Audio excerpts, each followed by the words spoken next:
할렐루야. 아멘. 예, 여러분 이제 한 해가 며칠 남지 않았습니다. 한 손 안에 다 이제 꼽을 수 있을 정도의 날짜만 남았습니다. 여러분 한 해 후회하지 않으셨죠? 지금 후회가 좀 드는 게 있습니까? 예, 우리가 옆에 계신 분들하고 한번 인사합시다. 후회 없이 한 해를 보냅시다라고. 예, 옆에 계신 분들하고 인사 한번 나누세요. 후회 없이 한 해를 보냅시다. 예, 뭐 한 해는 지나갑니다. 우리가 잡는다고 해서 잡히는 것도 아니고, 그렇지만 여러분 후회를 가지고 해를 넘기지 않았으면 좋겠습니다. 아멘. 예, 오늘 하나님께서 우리에게 주시는 말씀은 출애굽기 33장 1절에서부터 6절까지 말씀입니다. 출애굽기 33장 1절에서부터 6절까지 말씀을 한 절씩 교독을 하겠습니다. 여호와께서 모세에게 이르시되 너는 내가 애굽 땅에서 인도하여 낸 백성과 함께 여기를 떠나서 내가 아브라함과 이삭과 야곱에게 맹세하여 내 자손에게 주기로 한 그 땅으로 올라가라.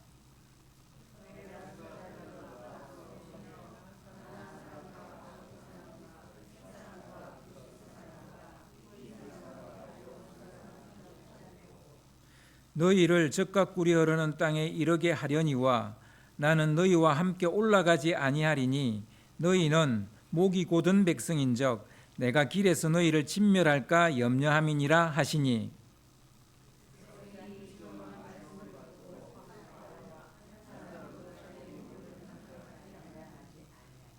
여호와께서 모세에게 이르시기를 이스라엘 자손에게 이르라. 너희는 목이 곧은 백성인적 내가 한순간이라도 너희 가운데 이르면 너희를 진멸하리니 너희는 장신구를 떼어내라. 그리하면 내가 너희에게 어떻게 할 것인지 정하겠노라 하셨음이라.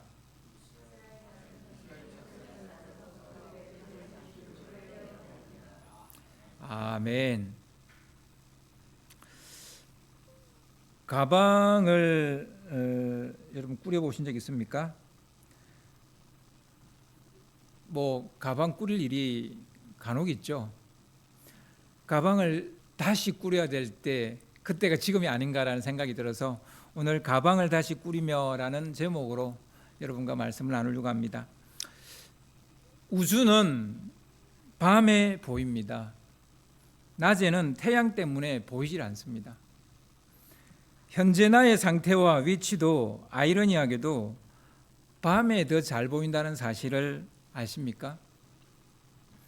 실패와 역경에 밤이 들이닥쳤을 때 우리는 비로소 우리 자신의 상태와 위치를 보게 됩니다.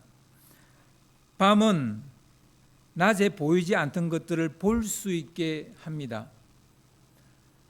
그 우주의 많은 그 별들을 낮에는 보지 못합니다. 밤에만 볼 수 있습니다. 그래서 사실 밤에는 아무것도 안 보인다고 말하지만 우주를 볼 수 있는 시간이 사실은 밤이지요. 그런데 우리는 잠을 자기 전까지 우리는 스마트폰을 보고 있어서 우리에게 밤이 사라졌어요. 그러니까 더 아름다운 세상과 그리고 자기의 그 내면의 상태를 보지 못해요. 스마트폰 본다고. 자기의 내면을 조용히 들여다볼 시간이 없어요. 자기 전까지 이 폰만 뒤다보다가 자는 거예요. 그러니까 세상 돌아가는 건 아는데 자기의 영적 상태를 몰라요. 자기의 내면의 상태를 몰라요. 밤의 시간은 사라지고 낮의 시간만 있으니까 우리는 지나치게 피곤한 사회를 살고 있고요. 그리고 몸과 정신이 혹사를 당하고 있습니다. 여러분, 낮만큼 밤은 우리에게 귀중한 시간이에요. 근데 왜 밤을 혹사시키는지 모르겠어요. 그거 조금 더 본다고 해서 여러분 세상 바꿀 수 있습니까? 그런데 뭘 바꿀 마음인지 아니면 알고 싶은 마음인지 모르겠지만 우리는 낮의 시간을 너무 많이 가지고 있어요.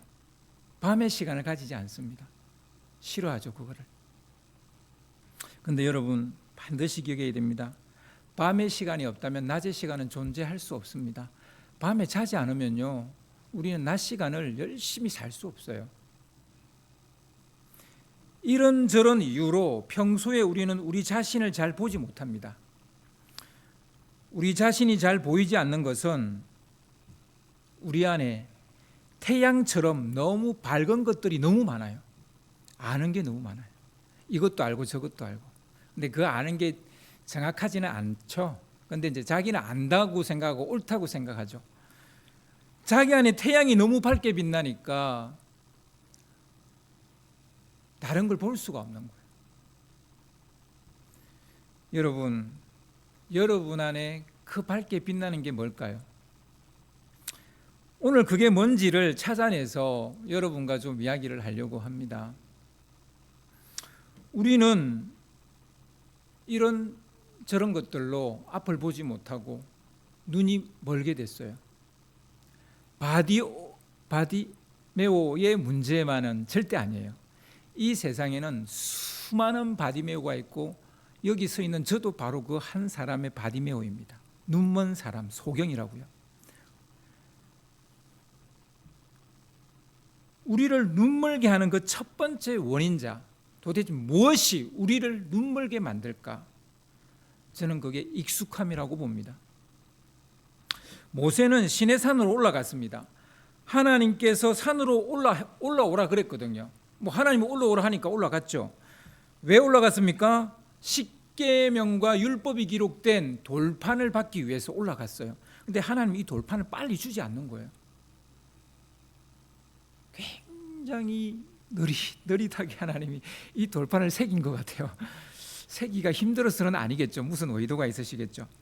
그래서 출애굽기 24장 12절을 보시면요, 좀 띄워주시기 바랍니다.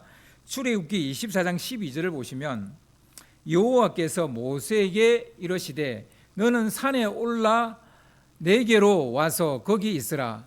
내가 그들을 가르치도록 내가 율법과 계명을 친히 기록한 돌판을 내게 주리라.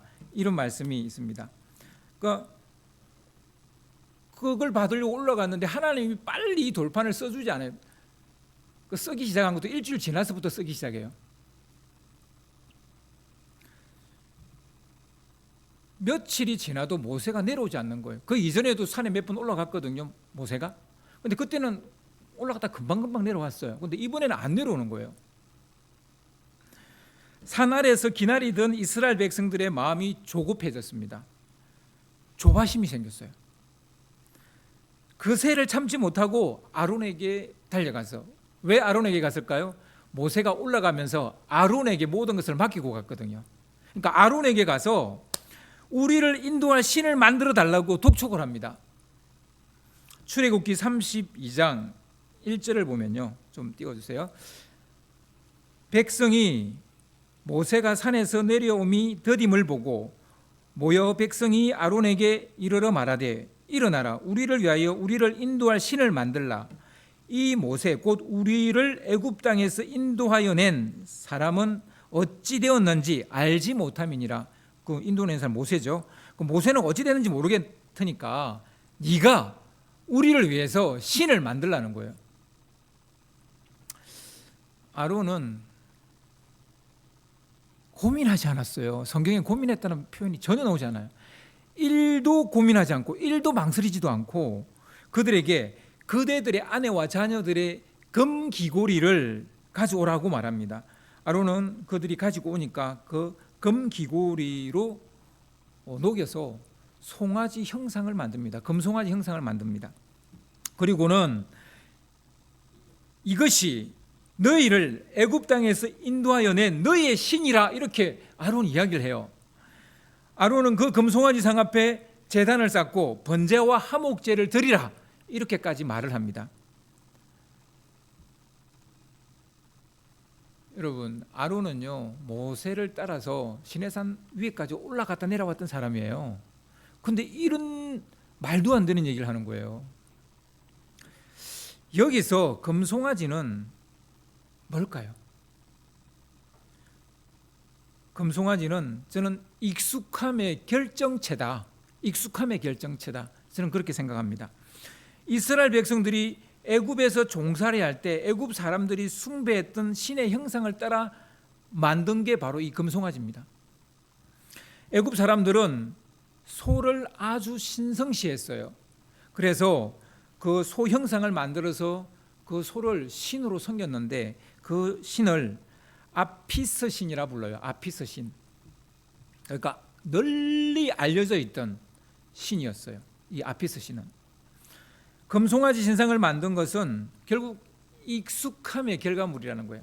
그들에게는 금송아지, 이 송아지 상이, 금송아지가 이 상이 굉장히 익숙한 거예요. 보고 듣고 배운 게 그거란 말입니다. 아웃풋은 인풋의 결과물이잖아요. 그들이 늘 보고 배운 게 그건 거예요. 금송아지인 거예요. 그러니까 그들이 신을 만들 때 뭐가 녹겠어요? 금송아지가 노는 거죠. 여러분 행동이라는 건 아웃풋이잖아요. 여러분의 행동은 다 어디에서 나오는 겁니까? 여러분이 이때까지 배우고 듣고 본 거에서 나오는 거예요. 대부분 뭘 해야 될지 모를 때, 나 지금 뭐 하지? 뭘 해야 되지? 모를 때, 그때 우리는 익숙한 것을 선택하게 됩니다. 대부분의 사람들이 그래요. 익숙한 것을 선택합니다. 지금 모세가 사라져 버렸어요. 산에서 내려오지 않는 거예요. 우리 뭘 해야 되지? 익숙한 걸 하는 거예요. 익숙한 걸. 이 대목에서 우리는 목사님 이해가 안 돼요 라고 말해야 됩니다. 이스라엘 백성들이 어떻게 출애굽했어요? 그들의 출애굽의 여정을 여러분 아시죠? 역사상 가장 드라마틱하고 스릴 넘치는 그런 그 출애굽을 했어요. 그건 이 시대에 살고 있는 모든 사람들도 다 동의하는 겁니다. 역사상 가장 위대한 사건은 이스라엘 백성이 애굽에서 출애굽한 사건이에요. 하나님께서 애굽 사람들에게 인정사정 봐주지 않고 10가지 재앙을 내리시는 것을 이스라엘 백성들이 두 눈으로 목격을 했어요. 그들이 나일강이 피로 변하고 메뚜기, 우박, 어둠이 내리고 그리고 장자가 죽고 이걸 두 눈으로 목격했다고요. 애굽의 수많은 사람들이 죽는 걸 봤다고요. 10가지 재앙을 통해서. 그들은 절체절명의 몰살의 위기에 놓여 있었을 때 홍해가 갈라지는 것을 본 것만 아니라 그 홍해를 지나갔어요. 온몸으로 체험을 했어요. 그들은 시내산에 도착했을 때는 시내산의 불과 연기가 자욱하고 그리고 알 수 없는 나팔 소리와 빽빽한 구름 가운데 임재하시는 하나님을 목격했어요. 가까이 접근조차 할 수 없을 정도로 두려워했어요. 또한 그들은 자기들을 애굽에서 크신 팔로 이끌어내신 그 하나님과 언약을 맺었어요. 뿐만 아니라 십계명과 함께 대대로 지킬 율법을 받았습니다. 그들은 이런 놀랍고 귀한 하나님 역사를 경험했지만 그들의 행동을 결정한 것은 무엇입니까? 익숙한 거예요.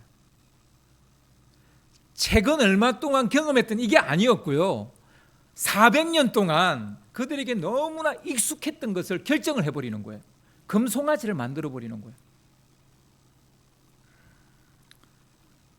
여러분, 이게 이스라엘 백성들만의 이야기일까요? 우리도 예수 믿었다고 하지만 우리가 어떤 뭔가를 해야 될지 모를 때, 어떤 선택을 해야 되는데, 어떤 결정을 해야 되는데 어떻게 해야 될지 모를 때 여러분 어떤 선택을 하세요? 내가 알고 있는 하나님의 말씀대로 하십니까? 아니면 내게 익숙한 대로 하십니까? 익숙한 대로 한다는 거예요.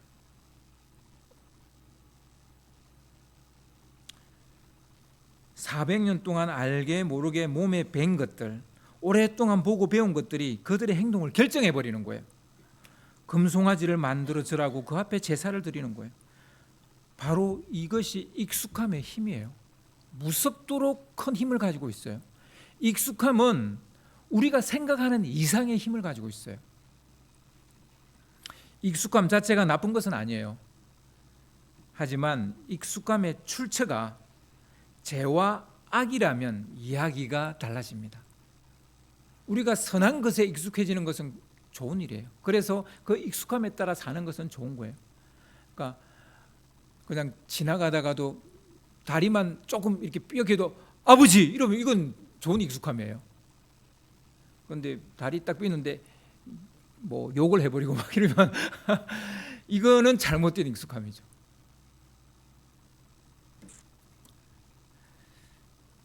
악에서 나온 것이라면 그것이 아무리 익숙한 것이라 해도 깨트려야 됩니다. 벗어 던져야 됩니다. 변화를 모색하는 중이라면 익숙함보다 더 강력한 적은 없을 거예요. 여러분 좀 변하고 싶으세요? 그럼 여러분의 가장 강력한 적은 아마 익숙함일 거예요. 새로워지기를 원하는 사람이라면 가장 넘기 어려운 벽은 익숙함일 겁니다.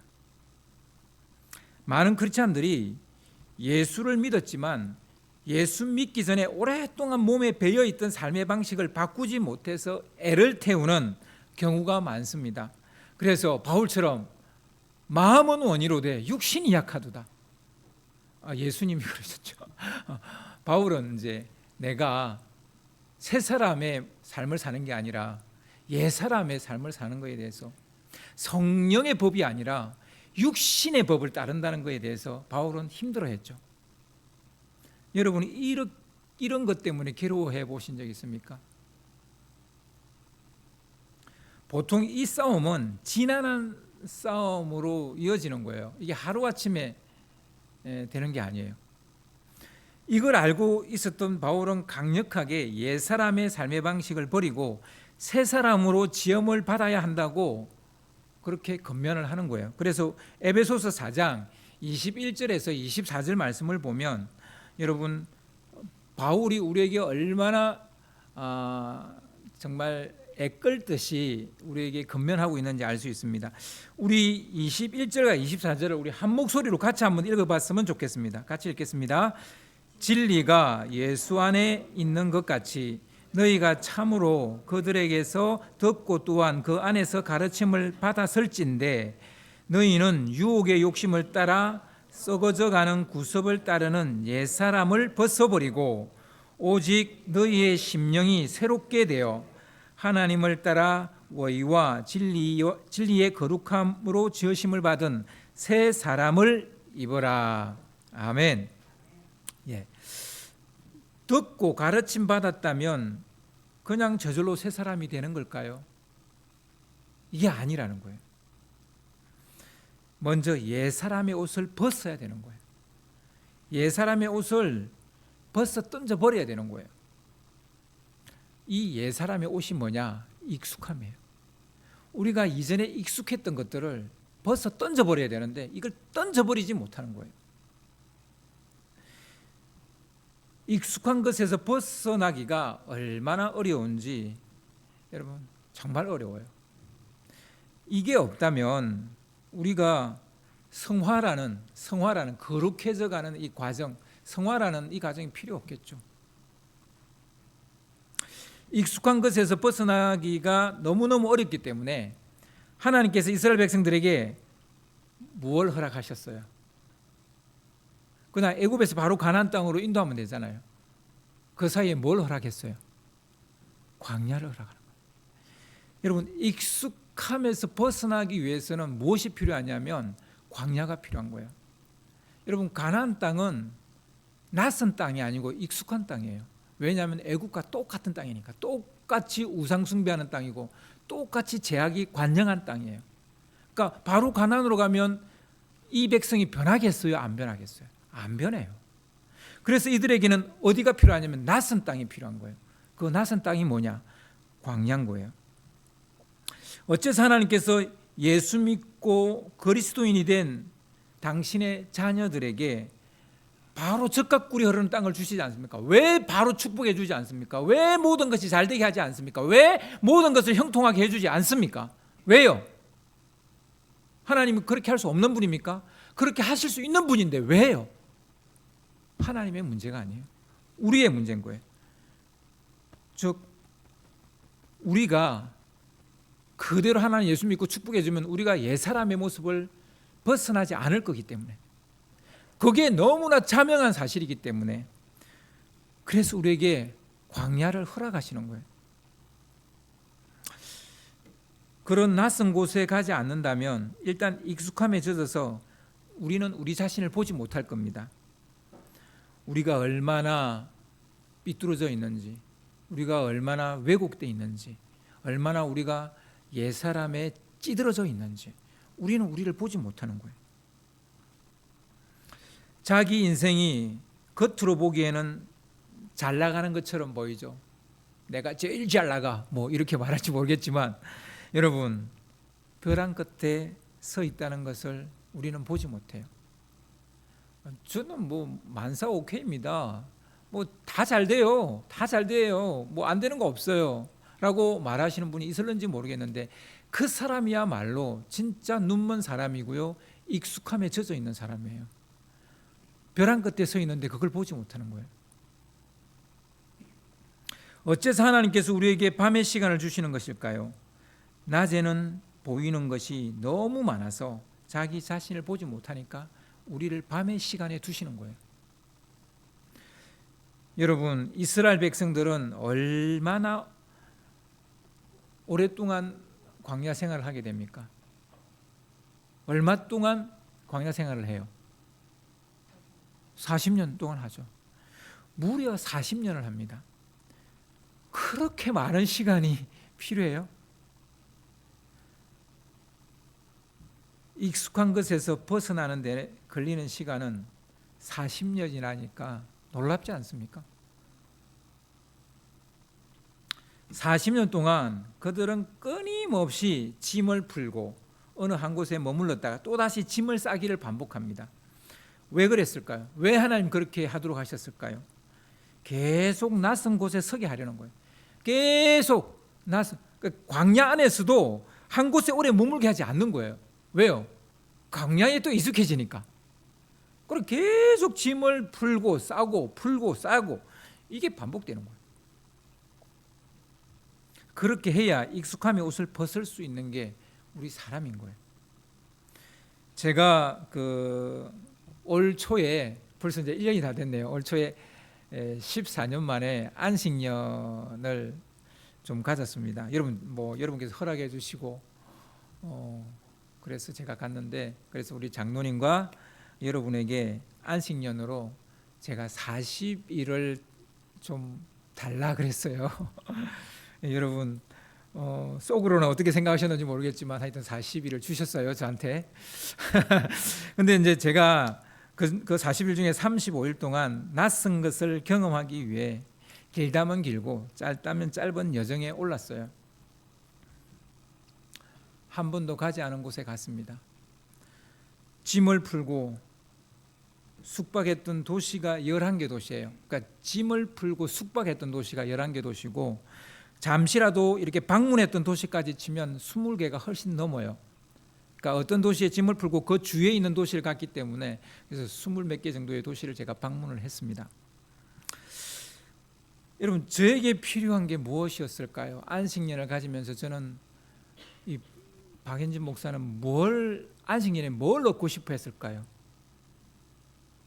저는 광야를 얻고 싶어 했어요. 광야에 가고 싶었어요. 나를 보고 싶었던 거예요. 나는 지금 뭘 하고 살았고, 나의 걸어온 길은 어떤 길이었고, 앞으로 나는 어떤 길을 가야 되고. 근데 사실 이미 안식년을 가기 전에 교회 이전이라는 문제라는 큰 문제가 저에게 있었어요. 이런 큰 문제 앞에서 나는 어떻게 해야 될까? 이럴 때일수록 저에게 더 필요한 것은 낯선 곳이라는 것을 저는 생각을 했습니다. 물론 40일로 제가 익숙함의 옷을 벗었으면 얼마나 벗었겠어요. 누구는 40년을 살아도 그 익숙함의 옷을 제대로 벗지 못했는데, 제가 40일 가지고 그 익숙함의 옷을 얼마나 벗었겠어요. 얼마나 낯설고 날 것 같은 삶의 방식을 습득했을까요? 전 잘 모르겠습니다. 그렇게 많이 낯설어지지 못했고 많이 날 것을 받아들이지 못했던 것 같아요. 그래도 하려고 애를 썼던 시간이었던 것은 분명합니다. 저는 이런 시간이 저에게만 필요하다고 생각하지 않습니다. 누구나 이런 시간이 필요하다고 봅니다. 사실 이스라엘 백성들이 40년 동안 머물렀던 모든 그 수경지를 우리가 다 알 수 없어요. 그리고 그 모든 수경지에서 무엇을 했는지 기록도 남아있지도 않아요. 하지만 성경은 그들의 익숙함을 깨뜨렸던 결정적인 수경지 세 곳에 대해서는 이야기하고 있습니다. 이 말은 세 곳만 머물렀다는 얘기가 아니에요. 수없이 많이 그들이 짐을 풀고 짐을 쌌지만 딱 이 세 곳에 대해서만 기록을 하고 있어요. 오늘은 그 첫 번째 장소에 대해서 조금 여러분과 더 이야기를 하려고 합니다. 그곳은 어디냐 하면 시내산입니다.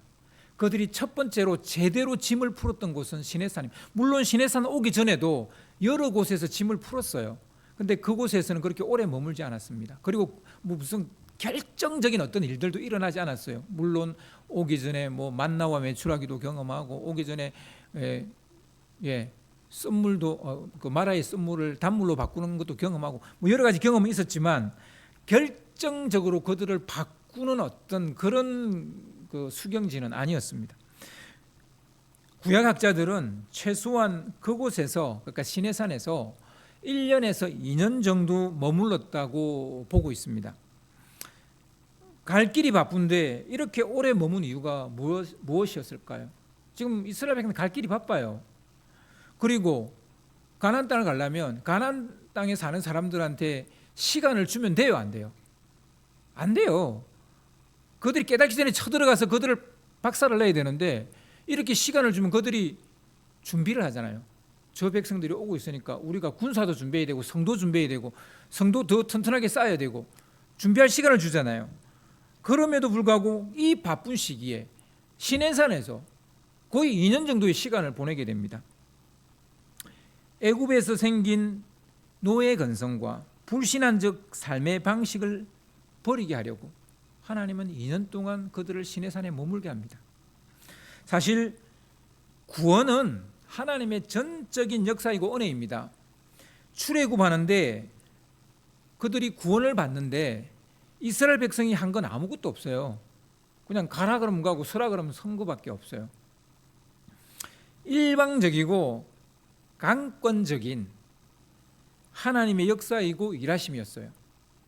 하지만 이스라엘 백성이 하나님의 백성이 되는 데는 즉 하나님의 백성으로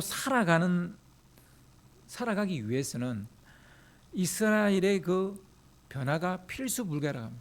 그러니까 그들을 구원하는 데는 하나님의 일방적인 역사로 가능하지만 그들이 하나님의 백성이 되는 데는 백성으로 살아가는 데는 그들의 삶이 변화가 돼야 되는 거예요. 그들이 바뀌지 않고는 안 되는 거예요. 이건 하나님도 어찌 할 수가 없는 일이에요. 그들이 바뀌어야 돼요. 그 백성이 바뀌어야 되는 거예요. 여러분, 하나님께서 우리를 구원하시는 데는 우리의 어떤 노력이 필요 없어요. 예수님이 그래서 다 하셨어요.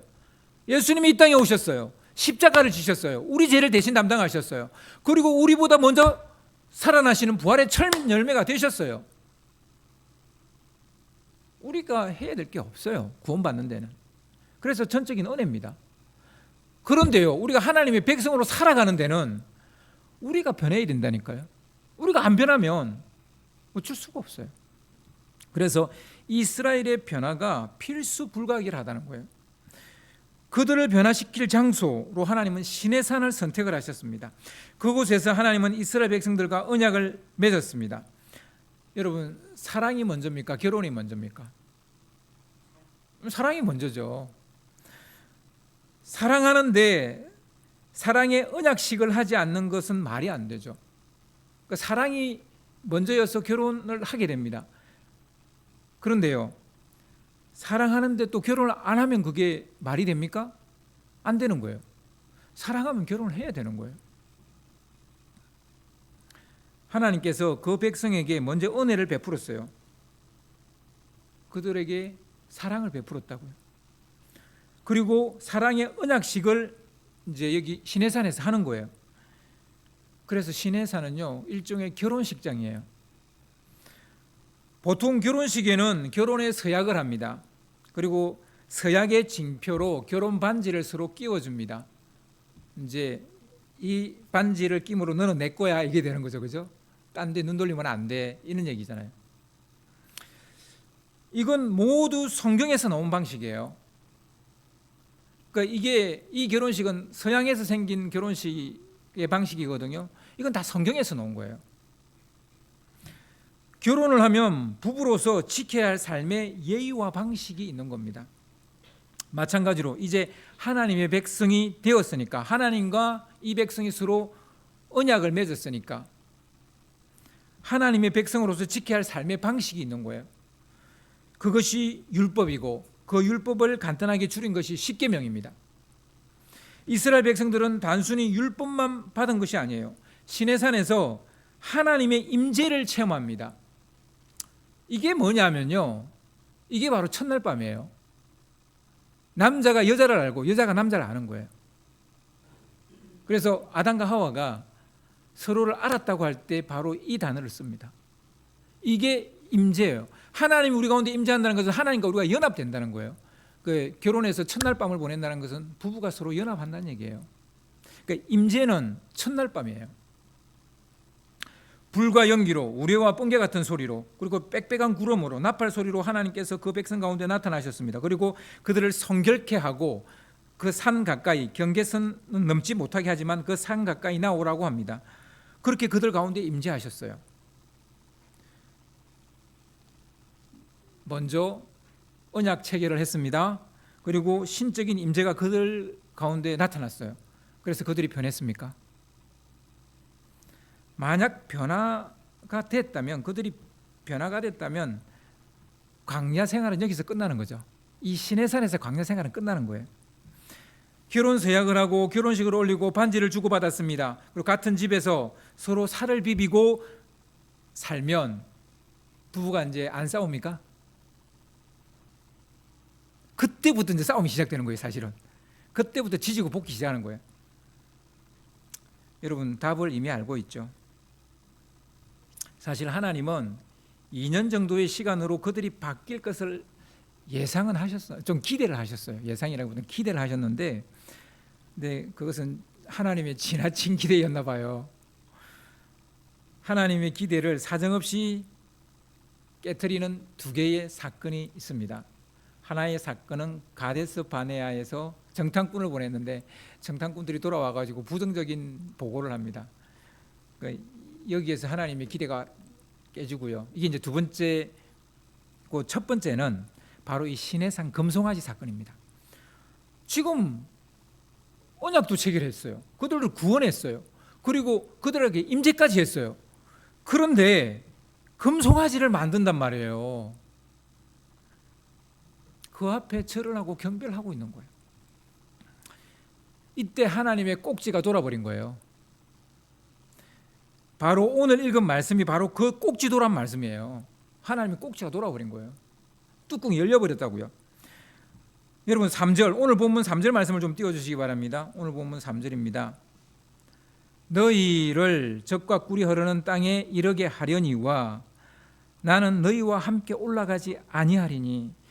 그러니까 이 백성이 애굽에서 나왔으니까 가긴 어딜 가야 돼요. 어디로 가야 돼요? 적과 꿀이 흐르는 그 땅이에요. 그 땅으로 가게는 해주겠다는 거예요. 그렇지만 나는 너희와 함께 올라가지 않겠다는 거예요. 왜요? 함께하면 내가 너희들을 진멸할 것 같다는 거예요. 너희가 하도 목이 곧아서 변할 생각이 1도 없어 보이니까, 너희가 목이 곧아서 내가 너희들과 함께 가면 내가 너희들을 진멸해버릴 것 같다는 거예요. 그래서 함께 가지 않겠다는 거예요. 하나님께서 결혼 서약까지 하고 결혼식까지 올렸는데 같이 살지 않겠다는 거예요. 결혼했는데 니는 니대로 살고 나는 나대로 살자. 니는 니 갈 때 가고 나는 내 갈 때 가고. 지금 이런 얘기예요. 이건 뭡니까? 파혼을 선언하는 거 아닙니까? 이제 우리 관계는 끝났다는 거예요. 함께 가지 않겠다는 건. 이건 심각한 상황이에요. 모세는 하나님의 난데없는 파혼 선언에 너무 놀라서 엉겁결에 중보기도를 막 합니다. 하나님 이러시면 안 되는 거예요. 하나님 이러시면 안 됩니다. 제발. 모세는 이 백성이 아니라 하나님의 명성을 생각하셔서라도 이렇게 하시면 안 됩니다. 저 주위에 있는 수많은 민족들이 이스라엘의 하나님을 뭐라 그러겠습니까? 이 신은 지 백성을 데리고 나와가지고 지 백성을 광야에서 다 죽여버렸다. 그런 신이다. 그럴 거 아닙니까?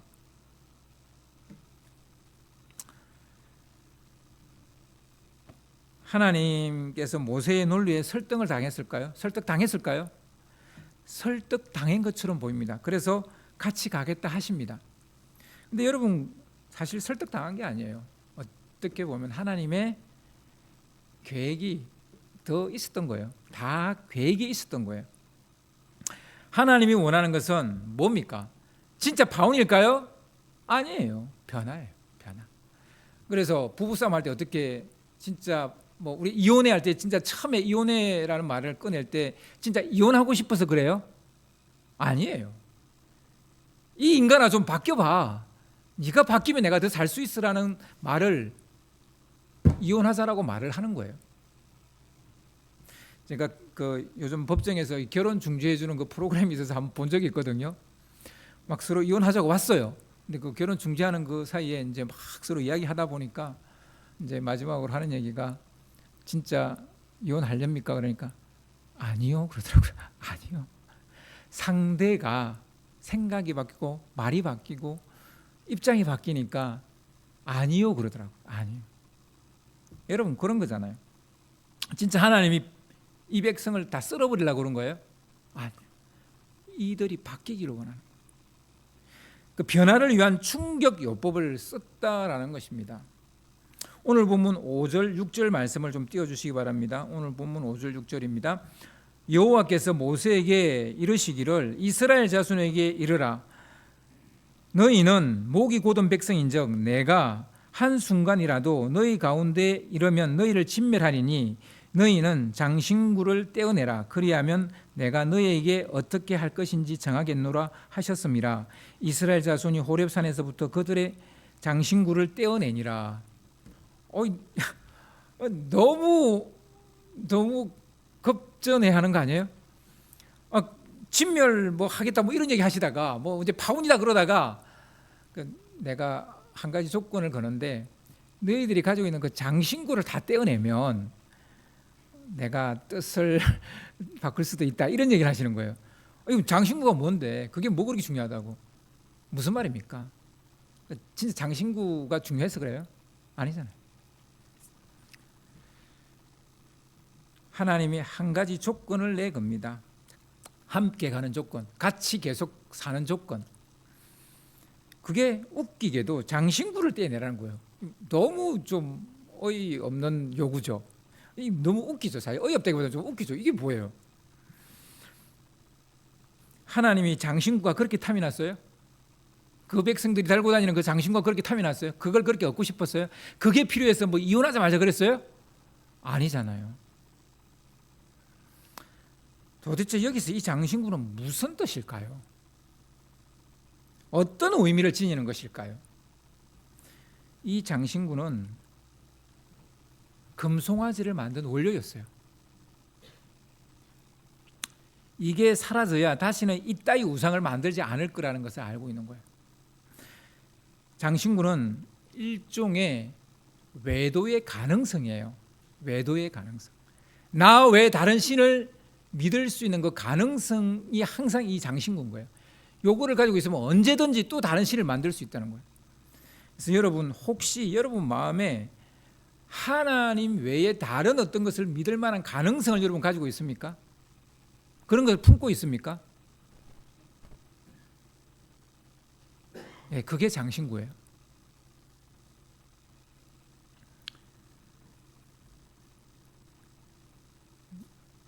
그러면 하나님께서 거두어들인 이 장신구로 그럼 뭘 하셨어요?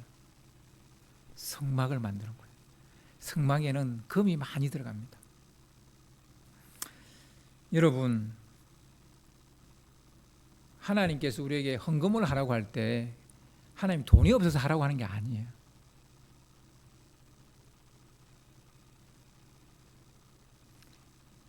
하나님 외에 다른 것을 쫓아갈 가능성을 떼내라는 거예요. 본질은 이거예요.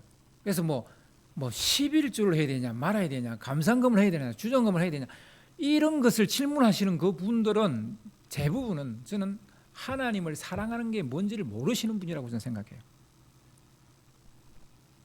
물질의 문제가 아니에요. 마음의 문제고 사랑의 문제지. 지금 이스라엘 백성들은 시내산을 떠나려고 합니다. 하나님 이제 떠나라고 하니까, 가나안 땅으로 올라가라 하니까 짐을 싸고 있습니다. 여행 가방을 다시 꾸리고 있습니다. 이제 가방을 다시 싸고 있는데 이 가방에 무엇을 넣을 것이고 무엇을 뺄 것인가를 이제 고민해야 되는 거예요.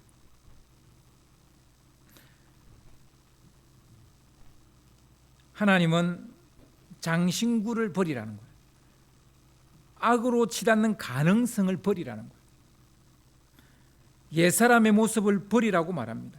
악을 쫓아 사는 너무나도 익숙한 것들을 버리라고 말합니다. 하나님의 주권은 바로 이 하나입니다. 익숙하고 하나님을 떠날 가능성이 있는 그 하나를 버리라는 거예요. 그럼 가방에 뭘 넣어야 돼요? 하나님과 동행하는 걸 넣어야 돼요. 그렇게 하면 또한 하나님이 동행한다는 거예요. 새해가 얼마 남지 않았습니다. 새해를 살아갈 가방을 꾸려야죠. 여러분 2025년이라는 여정을 떠나기 전에 그 2025년이라는 시간 여행을 여러분 또 하게 될 건데 그 시간 여행을 하기 위해서 가방을 꾸릴 거예요. 아무것도 안 들고 갈 수는 없죠. 뭔가 짐은 있어야죠. 근데 그 가방을 꾸릴 때 여러분 무엇을 넣고 무엇을 뺄 것입니까? 무엇을 버리고 무엇을 붙잡을 것입니까? 우리는 가부간에 결정을 해야 합니다. 여러분 하나님 한 분만으로 충분하십니까? 아멘 안 하시군요. 장신구가 필요하세요? 하나님만 함께 하신다면 다른 것은 버릴 수 있습니까? 적어도 이스라엘 백성들은 자신들의 잘못을 깨달았고 하나님이 함께 가지 않는다니까 울면서 그들이 하나님께 나옵니다. 여러분 울어야 될 때는 바로 지금인 것 같아요. 한 해를 마무리하고 새해를 준비할 때 우리는 웃어야 되는 게 아니라 울어야 됩니다. 왜요? 하나님이 함께하지 않을까 봐. 하나님은 우는 자와 함께 하시지 웃는 자와 함께 하지 않습니다.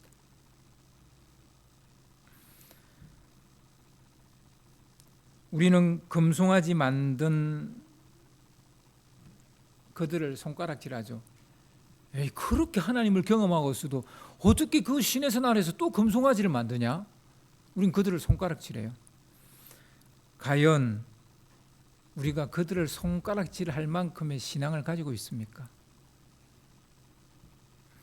아직도 장신구 같은 것에 마음을 뺏기고 그것에 매여 하나님 없이 홀로 광야길을 가고 있지는 않습니까? 우리에게 중요한 것은 목적지가 아니에요. 가나안 땅이 아니에요. 젖과 꿀이 흐르는 땅이 아니라고요. 여러분 많은 분들이 자꾸 천국 그러는데요. 하나님이 우리에게 진짜 원하는 것은 우리가 천국 하는 게 아니에요. 천국 갈 수 있는 사람이 되는 거예요. 천국 갈 사람이 안 됐는데 우리가 천국 한다고 천국 가냐고요.